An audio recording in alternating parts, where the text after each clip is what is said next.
Neither of the Mini Countrymen is responsible for this collision, and their insurance company admitted liability for it. If you're angrily thumbing away a comment about this, feel free to keep typing, but I'll probably end up addressing your comment in this video itself. Roundabout clips do always seem to be divisive on my page. It's likely because although roundabouts are simplistic and basic to understand, many people don't know how to use them properly. This clip was sent to me by one of my viewers, and if you'd like to send me your own clip, head to my profile and look for the URL where you'll find information on how to be able to do that. You might as well also hit the follow button whilst you're there.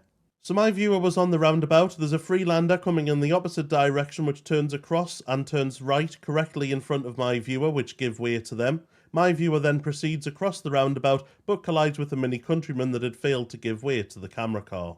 Highway Code Rule 185 here is very simple. Give priority to traffic approaching from the right. The camera vehicle was approaching from the Mini's right, therefore the Mini should have given way to it. Although the camera car and the Mini entered the roundabout at the same time, I just know that somebody is going to bring up the mythical rule that internet trolls of dashcam videos have made up for themselves, where they believe you only give way to traffic that's already on the roundabout. They incorrectly think that you don't have to give way to cars that are behind give-way lines to your right, because they think first onto a roundabout has priority over other vehicles, including those approaching from the right, and it still remains that that is fake news. The best way to think about this is, will you entering the roundabout cause cars approaching from your right to have to alter their speed or direction of travel to avoid a collision with you?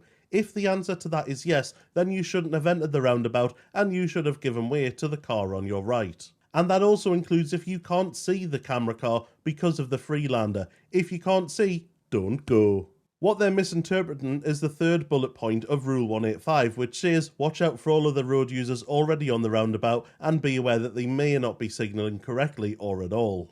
This literally means nothing more than being aware of cars that are already on the roundabout in case they're going to turn across you. For example, you might think that they might be heading straight across because their indicator has cancelled or they didn't apply it. But they might actually turn right, and if you don't give way to them, you will be majority to blame for a collision with them because you can't rely on signal alone. You have to observe a car's positioning and speed to determine if it's safe to execute the manoeuvre, such as entering the roundabout. It's no different to if you were waiting at a T-junction and collide with a car that's mistakenly indicating to turn left. If you rely on that signal alone and collide with that car, you will be taking the majority of blame if you enter the road. Thankfully, it's just another bent metal claim, no serious injuries, and my viewer is not responsible for the collision. Lovely jubbly, sound as a pound.